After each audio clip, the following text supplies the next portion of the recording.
Hello दोस्तों, नमस्कार। स्वागत है आपका हमारे YouTube channel Uttarakhand GK very easy tricks में। और आज की इस वीडियो में हम बात करेंगे दोस्तों Uttarakhand GK test series part 67 के बारे में। और ये सीरीज हमारी उत्तराखंड पोस्टमार्टम क्लास के नाम से जानी जाती है। और आज हम बात करेंगे इसमें 67वें पार्ट के बारे में।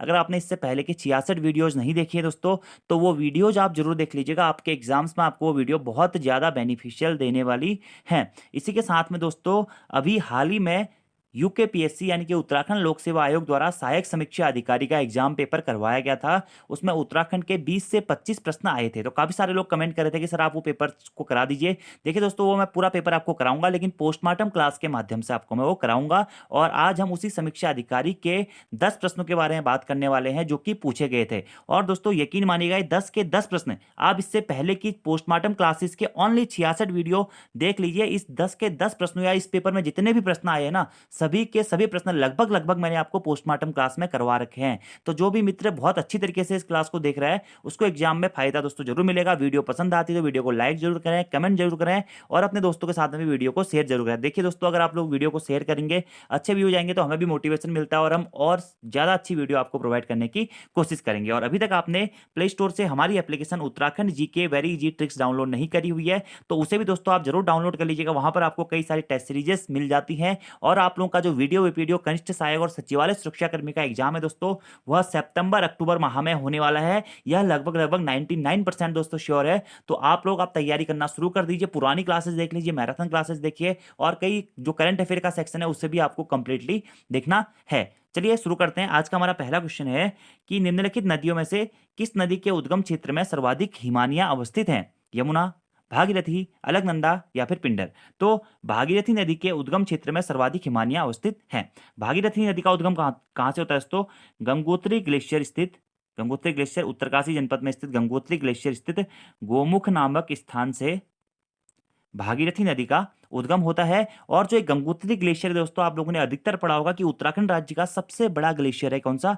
गंगोत्री ग्लेशियर, जो कि अन्य छोटे बड़े कई ग्लेशियरों से मिलकर बना होता है। ऐसा कहा जाता है कि ये 30 से 40 छोटे मोटे ग्लेशियरों से मिलकर बना हुआ है। इसी कारण इसे उत्तराखंड का सबसे बड़ा ग्लेशियर भी कहा जाता है। आप देखिए प्रश्न, निम्नलिखित नदियों में से किस नदी के उद्गम क्षेत्र में सर्वाधिक हिमानियां, हिमानियां यानी कि ग्लेशियर, तो सर्वाधिक हिमानियां किसके उद्गम क्षेत्र में होंगी? भागीरथी के उद्गम क्षेत्र में होंगी। गंगोत्री ग्लेशियर कहाँ है? उत्तरकाशी जनपद में स्थित है।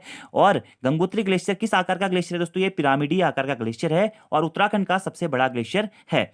उत्तराखंड के सभी ग्लेशियरों में दोस्तों सर्वाधिक तीव्रता से पिघलता हुआ ग्लेशियर भी हमारा कौन सा है? गंगोत्री ग्लेशियर है, सर्वाधिक तीव्रता से पिघलता हुआ ग्लेशियर। अब गंगोत्री ग्लेशियर उत्तराखंड राज्य का सबसे बड़ा ग्लेशियर तो है और कई छोटे मोटे अन्य ग्लेशियरों से मिलकर बना होता है। तो ये कौन कौन से ग्लेशियरों से मिलकर बना हुआ है? तो दोस्तों चतुरंगी ग्लेशियर से मिलकर बना हुआ है। मुख्यतः इसके 3 पार्ट माने जाते हैं। एक माना जाता है चतुरंगी ग्लेशियर या कालिंदी बमक ग्लेशियर। ये सभी ग्लेशियर आपको याद करने हैं। चतुरंगी ग्लेशियर या कालिंदी बमक ग्लेशियर दोनों कहाँ है? उत्तरकाशी में स्थित है। इसी के साथ साथ में क्या? रक्तवर्ण ग्लेशियर, रक्तवर्ण ग्लेशियर। और तीसरा दोस्तों क्या? कीर्ति ग्लेशियर या कीर्ति स्तंभ ग्लेशियर, जो कि कीर्ति ग्लेशियर यूके ट्रिपल एस के द्वारा भी एग्जाम में पूछा जा चुका है। तो ये जो गंगोत्री ग्लेशियर है, मुख्यतः चतुरंगी ग्लेशियर या कालिंदी बमक ग्लेशियर, रक्तवर्ण ग्लेशियर और कीर्ति स्तंभ ग्लेशियर से मिलकर बना हुआ है। फिर इन 3 ग्लेशियरों के अंतर्गत भी दोस्तों हमारे कई सारे ग्लेशियर आते हैं, जैसे कि चतुरंगी ग्लेशियर के अंतर्गत ही Sita glacier, Suramya glacier, Basuki glacier, Bandarpunch glacier. Raktavarn glacier के अंतर्गत Thelu glacier, Shwetambar glacier, Nilambar glacier, Pila Pani glacier. कीर्ति स्तंभ के अंदर भृगुपंथ ग्लेशियर, सुमेरु पर्वत ग्लेशियर, स्वच्छंत ग्लेशियर, माना ग्लेशियर। ये सारे ग्लेशियर जो मैंने आपको बताए हैं सभी उत्तरकाशी जनपद में स्थित है। और इतने सारे ग्लेशियरों को मिला के हमारा एक ग्लेशियर बनता है दोस्तों, हमारा कौन सा? गंगोत्री ग्लेशियर। तो इसी कारण ये कहा जाता है कि किस नदी के उद्गम क्षेत्र में सर्वाधिक हिमानियां स्थित हैं? तो भागीरथी नदी के उद्गम क्षेत्र गंगोत्री स्थित गोमुख ग्लेशियर, गोमुख में हमारी क्या है? सर्वाधिक हिमानियां स्थित हैं। अब यमुना नदी की बात करें, यमुना नदी का उद्गम होता है कहां से? यमुनोत्री ग्लेशियर से। कहां स्थित है? उत्तरकाशी जनपद में स्थित है। अलकनंदा नदी का उद्गम कहां से होता है दोस्तों? सतोपंथ ग्लेशियर से होता है, सतोपंथ दताल से होता है। कहां स्थित है? चमोली जनपद में स्थित। और पिंडर नदी का उद्गम कहां से होता है? पिंडारी ग्लेशियर से होता है, जो कि कहां स्थित है? बागेश्वर जनपद में स्थित है। उत्तराखंड राज्य का सबसे बड़ा ग्लेशियर है दोस्तों कौन सा? हमारा गंगोत्री ग्लेशियर। उत्तराखंड राज्य का दूसरा सबसे बड़ा ग्लेशियर कौन सा है दोस्तों? वो है पिंडारी ग्लेशियर। याद रखना है आपको। अगला प्रश्न दोस्तों 24वां क्वेश्चन, ये बहुत अच्छा क्वेश्चन है और मैंने आपको ये कराया भी है दोस्तों, जब मैं आपको रुद्रचंद के बारे में और लक्ष्मी चंद के बारे में बता रहा था पोस्टमार्टम क्लास में बहुत बार, और कोर्सेज में भी मैंने आपको ये करा रखा है। मुगल एवं चंद वंश के संबंधों के बारे में किस पुस्तक में हमें वर्णन मिलता है?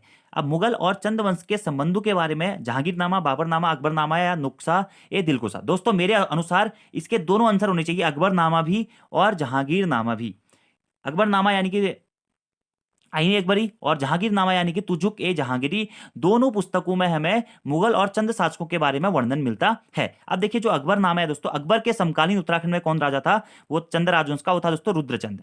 रुद्रचंद का जो वर्णन है वो अकबरनामा में भी वर्णित है और रुद्रचंद को अकबर के द्वारा जहांगीर की उपाधि भी दी गई थी। रुद्रचंद और अकबर के मध्य में दोस्तों सबसे पहली मुलाकात हुई थी लाहौर में। कब? 1588 में रुद्रचंद और अकबर के बीच में सबसे पहली मुलाकात लाहौर में हुई थी, जिसमें ऐसा कहा जाता है कि रुद्रचंद अकबर के लिए 9 तिब्बती याक या झुप्पू, कस्तूरी, हिरणों की छाल आदि भेंट लेकर गया था और रुद्रचंद ने अकबर की तरफ से नागौर के युद्ध में भी भाग लिया था और नागौर के युद्ध में अपनी वीरता का वर्णन किया था। इसी कारण अकबर के द्वारा इसे जहांगीर की उपाधि दी गई थी और यह सारा वर्णन हमें मिलता है दोस्तों अकबरनामा में या आईने अकबरी के अंतर्गत। और अकबरनामा में भी दोस्तों यह भी कहा गया है कि जो हमारा ये कुमाऊं था ना, यह उस टाइम पे दिल्ली सूबे के अंतर्गत आता था। यह प्रश्न दोस्तों यूके ट्रिपल एस से पहले पूछ चुका है कि कुमाऊं किस सूबे के अंतर्गत आता था। तो कुमाऊं या आईने अकबरी में कुमाऊं किस सूबे के अंतर्गत आता था? तो दिल्ली सूबे के अंतर्गत आता था। तो अकबरनामा में तो हमें रुद्रचंद और अकबर के बीच में संबंधों के बारे में मिल जाते हैं बात कि अकबर और रुद्रचंद की सबसे पहली मुलाकात लाहौर में हुई थी।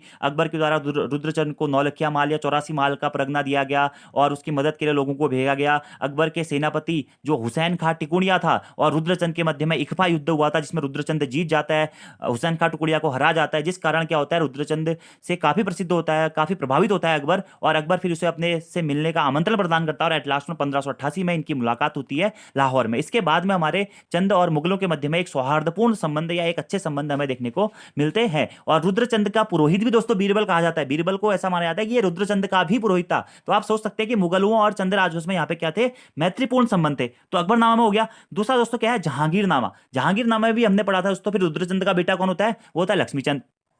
अकबर का बेटा कौन होता है? जहांगीर। तो जहांगीरनामा या तुजुक ए जहांगीरी में भी दोस्तों हमारा मुगल और चंद राजवंश के संबंधों का वर्णन मिलता है, क्योंकि जहांगीरनामा में भी दोस्तों यह बताया गया है कि लक्ष्मीचंद जहांगीर के दरबार में गया और जहांगीर के लिए कई पहाड़ी तोहफे, बाज, हिरन, तलवारें आदि लेकर गया था, ताकि जो 84 माल का परगना या 9 लखिया माल का परगना उसे फिर से मिल जाए और वो मुगल राजवंश के साथ में अपने सौहार्दपूर्ण संबंध भी बनाए रखना चाहता था। तो ये दोनों फैक्ट आपको दोस्तों याद रखने हैं। अभी देखो आयोग क्या आंसर देता है, लेकिन आयोग को मेरे ख्याल से इसमें दोनों ही आंसर मानने पड़ेंगे, अकबरनामा भी जहांगीरनामा भी। जहांगीरनामा में जहांगीर और लक्ष्मीचंद के बारे में संबंधों का वर्णन मिलता है और अकबरनामा में अकबर और रुद्रचंद के बीच में संबंधों का वर्णन मिलता है। वहीं दोस्तों यहां पर अगर यह प्रश्न सिर्फ इतना प्रश्न पूछा गया होता कि मुगल और परमार राजवंश के संबंधों में जानकारी किस पुस्तक से मिलती है, मुगल और परमार राजवंश के संबंधों के बारे में जानकारी का दोस्तों हमारा जहांगीरनामा आंसर होता। लेकिन यहाँ पे क्या है? अकबरनामा और जहांगीरनामा दोनों है। तो मेरे हिसाब से दोनों ही आंसर होने चाहिए, क्योंकि अजय राउत जी की किताब में आप नॉर्मली देखेंगे तो दोनों पुस्तकों का ही वर्णन किया गया है। यशवंत सिंह कटौच में भी दोनों पुस्तकों का भी वर्णन किया गया है। बाकी अगर आपको इनके बारे में डिटेल्स पढ़ना है तो परमार राजवंश वाली सीरीज देख लीजिएगा, वहां पर मैंने सब कुछ बता रखा है। अगला प्रश्न है दोस्तों हमारा, निम्न में से कौन एक सुमेलित नहीं है? बिस्नी देवी स्वतंत्रता संग्राम सेनानी, दीपा देवी सामाजिक कार्यकर्ता, गौरा देवी पर्यावरण हितैषी या तुलसी देवी राजनीतिक कर्मी। अब देखिए दोस्तों बिस्नी देवी शाह के बारे में आप लोगों ने पढ़ा होगा कि उत्तराखंड से स्वतंत्रता संग्राम आंदोलन के दौरान जेल जाने वाली सबसे पहली महिला कौन थी? बिस्नी देवी शाह थी। बहुत भारी प्रश्न पूछा जा चुका है कि स्वतंत्रता संग्राम के दौरान जेल जाने वाली उत्तराखंड की प्रथम महिला कौन थी? बिस्नी देवी शाह थी। तो ये स्वतंत्रता संग्राम सेनानी थी। बिल्कुल दोस्तों स्वतंत्रता संग्राम सेनानी ये थी। इन्होंने नन्दा देवी परिसर में झंडा फहराया था, अल्मोड़ा में झंडा फहराने के लिए अल्मोड़ा नगरपालिका में भी इन्होंने झंडा फहराया था और 1902 में बागेश्वर में इनका जन्म हुआ था। बेसिक सी जानकारी ये होगी। अगला दोस्तों दीपा देवी। दीपा देवी दोस्तों जिन्हें टिंचरी माई या ठगुली देवी भी कहा जाता है, ये सामाजिक कार्यकर्ता थी। बिल्कुल दोस्तों ये सामाजिक कार्यकर्ता थी और इन्होंने अपना नाम क्या इच्छागिरी भी इनको जाना जाता है। तो दीपा देवी कहें, टिंचरी माई कहें, कभी कभी इनका उपनाम भी पूछा जाता है, ठगुली देवी कहें, ये क्या थी? सामाजिक कार्यकर्ता थी। इन्होंने शराब के नाम पर जो भी टिंचरी चल रही थी उसका विरोध किया और कई सारे सामाजिक कार्य इन्होंने किए थे और एट लास्ट में इन्होंने मतलब इनके पति की मृत्यु के बाद में 17 वर्ष की आयु में इनकी पति की मृत्यु हो गई थी। उसके बाद में इन्होंने संन्यास धारण करके अपना नाम इच्छागिरी रख दिया और सामाजिक कार्यकर्ता के रूप में कार्य किया। अगला दोस्तों गौरा देवी। गौरा देवी बिल्कुल पर्यावरण हितैषी है, इसमें तो कोई सोचने वाली बात है नहीं दोस्तों। चिपको आंदोलन की सूत्रधार महिला के रूप में गौरा देवी को जाना जाता है, जिनका जन्म 1925 में टेरी के लाता गांव में हुआ था, जो कि अभी वर्तमान में दोस्तों चमोली में पड़ता है। ठीक है, और चिपको आंदोलन की शुरुआत 1974 में किसके द्वारा की गई थी? गौरा देवी के द्वारा ही की गई थी। इसी कारण इन्हें 1986 में दोस्तों प्रथम वृक्ष मित्र पुरस्कार से भी सम्मानित किया गया था। चिपको वुमेन के नाम से भी गौरा देवी को ही जाना जाता है। तो गौरा देवी पर्यावरण हितैषी थी। तो कौन सा सुमेलित नहीं है दोस्तों? ऑप्शन नंबर डी हमारे यहाँ पे सुमेलित नहीं है, तुलसी देवी राजनीतिक कर्मी नहीं है। देखिए दोस्तों, दो तुलसी देवी थी, एक तुलसी देवी तो स्वतंत्रता संग्राम सेनानी थी, और दूसरी तुलसी देवी दोस्तों एक हमारी क्या है, सामाजिक कार्यकर्ता भी है। ठीक है, उद्यमशील और समाज सेविका महिला के रूप में प्रसिद्धि पाई थी। इन्होंने अभी हाल ही में 2019 के आसपास में इनका 105 वर्ष की आयु में निधन भी हुआ है। ठीक है, इनके द्वारा जो तुलसी देवी ये हैं, ये सामाजिक कार्यकर्ता थी मुख्यतः, और इनके द्वारा कताई बुनाई केंद्र तथा ऊन संग्रह या ऊन ग्रह उद्योग समिति की स्थापना की गई थी। तो प्रश्न इंपोर्टेंट है कि कताई बुनाई केंद्र तथा ऊन ग्रह उद्योग समिति की स्थापना किसके द्वारा की गई थी? तुलसी देवी जी के द्वारा की गई थी। और एक दूसरी तुलसी देवी थी, तो कौन थी? हमारे स्वतंत्रता संग्राम सेनानी थी, इनके बारे में आपने उत्तराखंड के इतिहास में पढ़ा होगा। ठीक है, अगला प्रश्न है दोस्तों हमारा 26वां प्रश्न, और ये भी काफी अच्छा प्रश्न है दोस्तों, बेसिक सा प्रश्न है कि निम्नलिखित में से किसने गोरखों से कुमाऊं की सत्ता प्राप्त की थी? गोरखों से कुमाऊं की सत्ता प्राप्त किसके द्वारा की गई थी? हेनरी रैमजे, ई गार्डनर, ट्रेल या फिर लुसिंगडन? अब दोस्तों आप खुद ही सोचिए, कुमाऊं के प्रथम कमिश्नर कौन थे? कुमाऊं के प्रथम कमिश्नर थे दोस्तों कौन? ई गार्डनर साहब। तो गोरखों से कुमाऊं की सत्ता किसने सीखी? ई गार्डनर ने छीनी। देखिए दोस्तों, गोरखाओं के द्वारा 1790 में कुमाऊं पर आक्रमण होता है, और 1791 में सबसे पहले गढ़वाल पर आक्रमण होता है। गढ़वाल कुमाऊं पर 1790 में आक्रमण होता है, तो 1790 में ही हवलबाग का युद्ध होता है गोरखाओं के मध्य में और चंद राजवंश के अंतिम शासक महेंद्र चंद के मध्य में, जिसमें गोरखा विजयी हो जाते हैं और 1790 से लेकर के 1815 तक क्या करते हैं? गोरखे कुमाऊं पर शासन करते हैं। 1791 में गोरखे गढ़वाल पर सबसे पहले आक्रमण करते हैं। 1791 में फिर बाद में लंगूरगढ़ की संधि हो जाती है, बाद में 1792 में उस संधि की पुष्टि हो जाती है, और गोरखे यहाँ से वापस चले जाते हैं क्योंकि चीन वहां पे आक्रमण कर देता है। ठीक है, उसके बाद में 1803 में गोरखों के द्वारा पुनः गढ़वाल पर आक्रमण किया जाता है, और 1804 में दोस्तों क्या होता है? गोरखे गढ़वाल को जीत जाते हैं, और 1804 से लेकर के 1815 तक गोरखे गढ़वाल पर शासन करते हैं। फिर आपको बताइए पूरी कहानी कि अंग्रेजों के द्वारा व्यापार करना था, अपने साम्राज्य को बढ़ाना था, बाकी सुदर्शन साहब भी उनके पास में चले जाते हैं, तो उस कारण क्या करते हैं? अंग्रेज फिर यहाँ पर आते हैं, गोरखों के साथ में युद्ध लड़ते हैं, और उसके बाद में गोरखे अंग्रेजों से पराजित हो जाते हैं, और पराजित होने के बाद में 1815 से यहां पे क्या होता है? ब्रिटिश साम्राज्य की शुरुआत हो जाती है। अब दोस्तों यहां से हमारे दो प्रश्न ये बनते हैं कि ब्रिटिश ईस्ट इंडिया कंपनी का उत्तराखंड आगमन कब हुआ था? 1814 में ब्रिटिश ईस्ट इंडिया कंपनी का उत्तराखंड में आगमन हुआ था। और ब्रिटिश ईस्ट इंडिया कंपनी की उत्तराखंड में स्थापना कब हुई थी दोस्तों? जब 1815 में गोरखे यहां से चले जाते हैं, तब यहां पे ब्रिटिश ईस्ट इंडिया कंपनी की स्थापना हुई थी। ये दोनों फैक्ट आपको याद रखने हैं। अब प्रश्न पे आते हैं। प्रश्न क्या है कि निम्न में से किसने गोरखों से कुमाऊं की सत्ता प्राप्त करी थी? तो ई गार्डनर ने करी थी, क्योंकि प्रथम कुमाऊं कमिश्नर कौन थे दोस्तों? ई गार्डनर या एडवर्ड गार्डनर प्रथम कुमाऊं कमिश्नर बने 3 मई 1815 को। और उस टाइम पे कुमाऊं को एक नॉन रेगुलेशन प्रांत के नाम से भी जाना जाता था। इन्होंने ही आपको बताइए कि कमिश्नर के रूप में या कई सारे इन्होंने कार्य किए थे, इसी कारण इन्हें प्रथम कमिश्नर भी बनाया गया था। ठीक है, और अंग्रेजों का मुख्यतः कौन सी संधि के बाद में उत्तराखंड पर अधिकार हुआ? आखिर मुख्यतः यह प्रश्न पूछा जाता है। तो लाल मंडी की संधि के बाद में दोस्तों अंग्रेजों का क्या हुआ? उत्तराखंड में अधिकार हुआ। लाल मंडी की संधि मुख्यतः हमारी 1815 में ही हुई थी। ठीक है, और अंग्रेजों के उत्तराखंड आक्रमण के समय गवर्नर जनरल कौन था? यह प्रश्न भी पूछा जा सकता है दोस्तों। तो कौन था? लॉर्ड हेस्टिंग था, जिसे लॉर्ड मोइरा के नाम से भी जाना जाता था। और अल्मोड़ा स्थित जो हमारा किला था, लॉर्ड फोर्ट मोइरा किला, इसी मोइरे के नाम से हम उसे जानते हैं। जो लाल मंडी किला है उसे हम फोर्ट मोइरा किला भी कहते हैं दोस्तों। क्यों? क्योंकि उस टाइम पे जो हमारा गवर्नर जनरल था कौन था? लॉर्ड मोइरा या लॉर्ड हेस्टिंग था। इसी कारण जो लाल मंडी किला था इसे हम फोर्ट मोइरे किले के नाम से भी जानते हैं। जब कुमाऊं कमिश्नरी का गठन यहाँ पे हुआ, मतलब एक 1815 में कुमाऊं मंडल का गठन हुआ, आप ये कह सकते हैं औपचारिक गठन हुआ, तो यहां पर इसका मुख्यालय बनाया गया था कहां पे? अल्मोड़ा स्थित लाल मंडी किले या फोर्ट मोइरा किले को। और यहीं से एक प्रश्न एग्जाम में पूछा जा चुका है कि लाल मंडी किले को अन्य किस नाम से जाना जाता है? तो फोर्ट मोइरा किले के नाम से भी इसे जाना जाता था। ठीक है, और बाकी दोस्तों सारी चीजें मैं आपको इसमें गोरखा राजवंश वाली सीरीज हमारी यूट्यूब पे पड़ी हुई है, आप उसे देख लीजिएगा। इसमें क्या क्या युद्ध हुए, कैसे कैसे युद्ध हुए, सभी चीजें मैंने आपको बताई हुई है। एट लास्ट वन संगोली की संधि होती है 1815 में, 1816 में उसकी पुष्टि हो जाती है, और उसके बाद में पूरा क्षेत्र हमारा क्या होता है? अंग्रेजों के अधीन आ जाता है। तो आंसर हो जाएगा हमारा क्या? ई गार्डनर ने गोरखों से कुमाऊं की सत्ता प्राप्त की थी, और गढ़वाल की सत्ता भी गोरखों से किसने? ई गार्डनर ने ही प्राप्त की थी। और 1815 में उत्तराखंड को एक नॉन रेगुलेटिंग प्रांत के रूप में भी गठित किया गया था। ठीक है, बाकी ई गार्डनर के बारे में थोड़ा बहुत जान लेते हैं। प्रथम कुमाऊं कमिश्नर थे, सबसे कम समय तक ये कुमाऊं कमिश्नर रहे। इनके कार्यकाल में ही अल्मोड़ा स्थित लाल मंडी किले को कुमाऊं कमिश्नरी का मुख्यालय बनाया गया। इन्होंने कर प्रणाली में कई सारे सुधार किए। इनके द्वारा दोस्तों श्रीनगर और अल्मोड़ा के मध्य में सबसे पहले डाक व्यवस्था शुरू की गई। ठीक है, इन्होंने बच्चों के क्रय विक्रय पर रोक लगाई। उत्तराखंड में सबसे पहला अंग्रेजों में सबसे पहला भूमि बंदोबस्त किसने किया, वो भी इनके द्वारा ही किया गया था। तो इस कुछ बेसिक से फैक्ट थे ये गार्डनर के समय में, ये आपको नॉर्मली नोट डाउन कर लेने हैं। और इन्होंने कर प्रणाली में भी सुधार किया, माल कर या भूमि कर या सागर या गैर भूमि कर, इन सब चीज़ों में इन्होंने क्लासिफिकेशन किया था, जो कि मैं आपको वो जो कमिश्नर वाली वीडियो है प्लेलिस्ट में आपको मिल जाएगी, वहां से देख लीजिएगा। अगला प्रश्न की बात करते हैं दोस्तों, निम्नलिखित में से कौन सा एक सुमेलित नहीं है।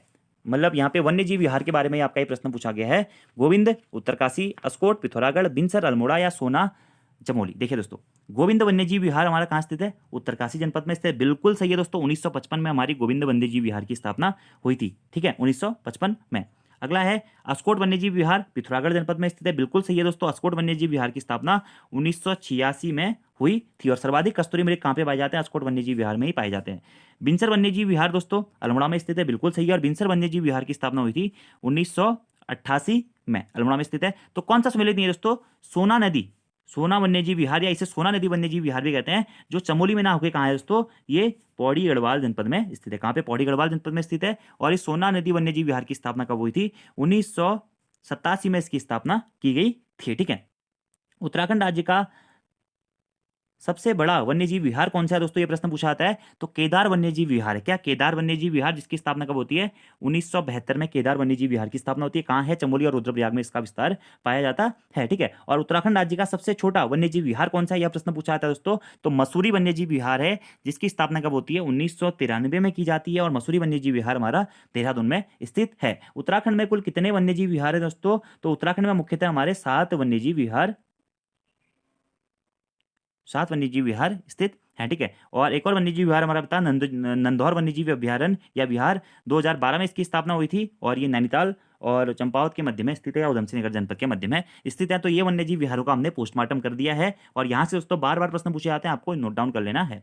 अगला देखिए 28वां क्वेश्चन, अल्मोड़ा अखबार का प्रकाशन किस वर्ष प्रारंभ हुआ था। देखिए दोस्तों, आप प्रश्न खुद देखिए, आपको ये प्रश्न इससे पहले करा रखे हैं या नहीं करा रखे हैं, आपको खुद से पता होगा। लगभग लगभग सारे प्रश्न मैंने ये करा रखे हैं। ठीक है, अगर आप लोगों को अभी भी डाउट है तो आप पुरानी पोस्टमार्टम क्लासेस दोबारा देख लीजिए, आपको सब कुछ मिल जाएगा। और ये क्वेश्चंस काफी इजी लेवल के क्वेश्चन है दोस्तों। कनिष्ठ सहायक या जो वीडियो का एग्जाम है, वहां पर आपको बहुत अच्छे लेवल के क्वेश्चंस देखने को मिलेंगे। अगला क्वेश्चन है, अल्मोड़ा अखबार का प्रकाशन किस वर्ष प्रारंभ हुआ था। तो बच्चे को बताया यार आज के टाइम पे कि 1871 में अल्मोड़ा अखबार का प्रकाशन प्रारंभ हुआ था। और अल्मोड़ा अखबार के प्रथम प्रकाशक कौन थे, या किसके द्वारा अल्मोड़ा अखबार को शुरू किया गया था, तो बुद्धि बल्लभ पंत जी के द्वारा शुरू किया गया था। देखिए दोस्तों, आप सभी लोगों को पता होगा कि 1870 में अल्मोड़ा में डिबेटिंग क्लब की स्थापना होती है। अल्मोड़ा में डिबेटिंग क्लब की स्थापना होती है कब, 1870 में, बुद्धि बल्लभ पंत जी के द्वारा। और 1870 में डिबेटिंग क्लब की स्थापना के एक वर्ष पश्चात 1871 में ही दोस्तों बुद्धि बल्लभ पंत जी के द्वारा ही अल्मोड़ा से एक साप्ताहिक पत्र निकाला जाता है, जिसे हम कहते हैं कि अल्मोड़ा अखबार। और कब प्रकाशित हुआ था, सबसे पहले 1871 में प्रकाशित हुआ था। और 1871 से दोस्तों 1918 तक हमारा ये अखबार चला था। 1871 से 1918 तक हमारा ये अखबार छपा था। ये दोस्तों कुमाऊं का प्रथम हिंदी भाषी अखबार था। ठीक है, और कभी कभी आपने पढ़ा होगा कि ये कुमाऊनी समाचार पत्र के रूप में भी इसका वर्णन हमें मिलता है। प्रथम संपादक कौन थे, बुद्धि बल्लभ पंत जी थे। शुरुआत किसने करी थी, बुद्धि बल्लभ पंत जी ने ही करी थी। ठीक है, अब 1918 में इसे बंद कर दिया गया। जब इसे बंद, शुरुआत तो दोस्तों बुद्धि बल्लभ पंत जी, जब इसे बंद किया तब इसके संपादक कौन थे, हमारे बद्रीदत्त पांडे जी, जिन्होंने कुमाऊं का इतिहास लिखा दोस्तों, बद्रीदत्त पांडे जी। 1918 में लोमस जो के द्वारा ये इसे बंद कर दिया गया 1918 में। उसके बाद में बद्रीदत्त पांडे जी के द्वारा एक नया समाचार पत्र अल्मोड़ा से ही प्रकाशित किया गया, जिसको हम जानते हैं शक्ति समाचार पत्र के नाम से। किसे, शक्ति समाचार पत्र कब प्रकाशित हुआ, 1918 में। अल्मोड़ा अखबार के रिप्लेसमेंट अखबार के रूप में भी इसे जाना जाता है। अब अल्मोड़ा अखबार से काफी बार दोस्तों इनके जो भी संपादक रहे हैं, यहां से प्रश्न पूछा जाता है। प्रथम संपादक कौन थे, बुद्धि बल्लभ पंत, बुद्धि बल्लभ पंत थे। दूसरे संपादक कौन थे दोस्तों, इम्तियाज अली। कौन थे, इम्तियाज अली। सभी संपादक याद रखने आपको। तीसरे संपादक कौन थे, जीवानंद डोभाल, जीवानंद डोभाल। चौथे संपादक कौन थे दोस्तों, सदानंद सोनवाल। पांचवें संपादक कौन थे दोस्तों, विष्णुदत्त जोशी। छठे संपादक कौन थे, बद्रीदत्त पांडे। और बद्रीदत्त पांडे के कार्यकाल में ये अखबार हमारा बंद हो गया था। 1871 से लेकर 1918 तक हमारा ये अखबार चला था। 1918 में इसके बाद में क्या हुआ, शक्ति नामक समाचार पत्र को दोस्तों प्रकाशित किया गया। और कहां से प्रकाशित हुआ शक्ति समाचार पत्र, ये हमारा प्रकाशित हुआ था अल्मोड़ा से। किसने किया था, बद्रीदत्त पांडे जी के द्वारा इसे प्रकाशित किया गया था। ये भी क्या था, हमारा एक साप्ताहिक समाचार पत्र था। इतने पॉइंट आपको नोट करने हैं। अब यहीं से एक दो प्रश्न बात कर लेते हैं कि उत्तराखंड का प्रथम समाचार पत्र कौन सा था दोस्तों, या उत्तराखंड से निकलने वाला प्रथम अखबार कौन सा था, द हिल्स। द हिल्स कब निकला था, 1842 में। अंग्रेजी भाषा का प्रथम अखबार था जो निकला था। किसके द्वारा निकाला गया था, जॉन मैकनिन के द्वारा इसे निकाला गया था। अंग्रेजी भाषा का था। अब यहीं से प्रश्न दूसरा बनता है कि उत्तराखंड से प्रकाशित होने वाला प्रथम हिंदी भाषी अखबार कौन सा था, तो था समय विनोद। जो कि 1868 में प्रकाशित हुआ था, समय विनोद नामक अखबार। अब समय विनोद का प्रकाशन कहाँ से हुआ था, इसमें काफी सारे लोग कंफ्यूज होते हैं। तो इसका प्रकाशन दोस्तों कहाँ से हुआ था, जसपुर से हुआ था। अब कुछ लोग इसमें नैनीताल भी पढ़ते हैं, क्यों, क्योंकि नैनीताल प्रेस क्लब से इसका संपादन किया जाता था। लेकिन जो ये नैनीताल प्रेस क्लब उस टाइम पे स्थित थी, वो कहाँ पे, जसपुर में स्थित थी। तो जिस कारण समय विनोद नामक जो हमारा अखबार पत्र था, पाक्षिक पत्र था एक हिसाब से, जो कि उत्तराखंड से प्रकाशित होने वाला प्रथम हिंदी समाचार पत्र था। और इसे प्रकाशित किसने किया था, जयदत्त जोशी जी के द्वारा इसे प्रकाशित किया गया था। ठीक है, ये सारे पॉइंट आप लोगों को नॉर्मली दोस्तों याद रखने हैं। अभी अगला प्रश्न एक बनता है कि गढ़वाल से प्रकाशित होने वाला प्रथम हिंदी समाचार पत्र कौन सा था, वो था गढ़वाल समाचार। इतने पॉइंट आप डायरेक्टली नोट डाउन कर लीजिएगा। अगला प्रश्न है दोस्तों हमारा 29वां क्वेश्चन आईएमए से, कि भारतीय सैन्य अकादमी या आईएमए किस वर्ष से देहरादून में स्थापित की गई थी। तो आईएमए की स्थापना देहरादून में दोस्तों कब की गई थी, आप सभी लोगों को बताया, यूके ट्रिपल एस से भी एग्जाम में प्रश्न पूछ चुका है 1932 में। इससे एक दो वीडियो पहले ही मैंने आपको ये बताया था। ठीक है, 1 अक्टूबर 1932 को दोस्तों आईएमए की स्थापना की गई थी। कब, 1 अक्टूबर 1932 को। और कहीं कहीं आपको दोस्तों ये देखने को मिलेगा 10 दिसंबर 1932 भी। ठीक है, 10 दिसंबर 1932 भी, जो भी ऑप्शन में मिल जाए, लेकिन एक्यूरेट ऑप्शन सबसे पहला 1 अक्टूबर 1932 होगा, क्योंकि 10 दिसंबर 1932 को तो इसे और इसका औपचारिक उद्घाटन किया गया था। अब आईएमए की स्थापना की किसने थी, 1932 में तो हुई थी, हमें बताया 1 अक्टूबर 1932 को हुई थी। फिलिप चैटवुडबर्ड, फिलिप चैटवुडबर्ड के द्वारा आईएमए की स्थापना की गई थी। ठीक है, और आईएमए का आदर्श वाक्य है वह है वीरता और बुद्धि। ठीक है, आईएमए की मुख्य इमारत को किस नाम से जाना जाता है दोस्तों, चैटवुड इमारत के नाम से जाना जाता है, क्योंकि चैटवुड बर्ड के द्वारा ही इसकी स्थापना की गई थी। ठीक है, आईएमए के अंतर्गत दोस्तों एक वॉर मेमोरियल भी बनाया गया है। कब बनाया गया इसे, 1999 में इसे वॉर मेमोरियल भी बनाया गया है। ठीक है, इसी के साथ साथ में दोस्तों आईएमए के अंतर्गत ये खेतरपाल ऑडिटोरियम का निर्माण भी किया गया। वो कब किया गया, 1982 में किया गया था। ठीक है, इसी के साथ साथ में दोस्तों आईएमए की जो मुख्य इमारत है वो मैंने आपको बताया, चैटवुड इमारत इसका नाम है। और जो ये चैटवुड इमारत था, इसका डिजाइन किसने तैयार किया था, या आईएमए की इमारत का डिजाइन किसने तैयार किया था, तो आर.टी. रसेल के द्वारा इसका डिजाइन तैयार किया गया था। तो ये सारे फैक्ट्स आपको नोट करने हैं, एग्जाम के पॉइंट ऑफ व्यू से इंपॉर्टेंट है। अगला क्वेश्चन है दोस्तों, उत्तराखंड के चंपावत जनपद में निम्न में से कौन सी झील स्थित है, श्यामला ताल, तड़ाक ताल, चोराबाड़ी ताल, ढोडी ताल। बहुत सरल क्वेश्चन है दोस्तों। श्यामला ताल हमारा क्या है, चंपावत में स्थित है। ठीक है, मायावती आश्रम के पास में हमारे क्या है, श्यामला ताल स्थित है। कहाँ पे, चंपावत जनपद में। तड़ाक ताल कहाँ स्थित है दोस्तों, अल्मोड़ा जनपद में स्थित है। चौराबाड़ी ताल कहाँ स्थित है दोस्तों, ये हमारा रुद्रप्रयाग जनपद में स्थित है। और डोडी ताल कहाँ स्थित है, हमारी उत्तरकाशी जनपद में हमारी डोडी ताल स्थित है। तो ये सभी ताल आप नोट कर लीजिएगा। श्यामला ताल, श्याम रंग का कलर है इसका, इस कारण से श्यामला ताल के नाम से जाना जाता है। चंपावत जनपद में स्थित है। स्वामी विवेकानंद आश्रम और मायावती आश्रम भी इसी के पास में स्थित है। ठीक है, और मायावती नामक स्थान पर यह हमारी ताल स्थित है।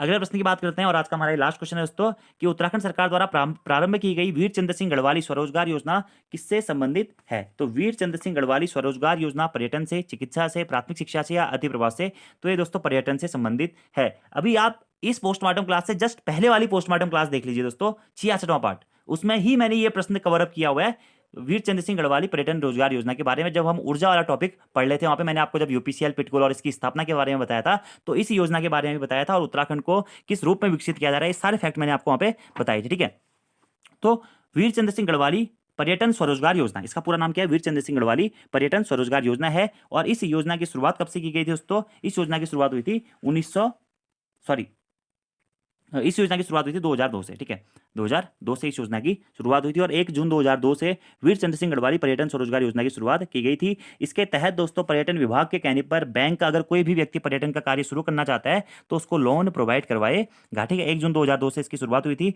और ऋण पर्यटन विभाग के माध्यम से बैंकों के द्वारा इसमें उपलब्ध करवाया जाएगा। ठीक है, और उत्तराखंड को दोस्तों आपको बताइए कौन से मॉडल के तहत विकसित किया जा रहा है पर्यटन के रूप में, पीपीपी मॉडल के रूप में विकसित किया जा रहा है। उत्तराखंड को 2 बार पर्यटन वर्ष के रूप में घोषित किया जा चुका है, 2001 में और 2015 में। अब दोस्तों आपको बताना है कि 2019 और 2020 को किसके रूप में घोषित किया गया था, रोजगार वर्ष के रूप में घोषित किया गया था। ठीक है, और उत्तराखंड को किस राज्य की ओर को बनाया जा रहा है, तो जैविक राज्य बनाने की ओर को उत्तराखंड राज्य को अग्रसर किया जा रहा है। ठीक है, अब उत्तराखंड में पर्यटन संबंधित कुछ अन्य योजनाएं भी हैं दोस्तों। कौन कौन सी योजनाएं हैं इनके बारे में बात कर लेते हैं।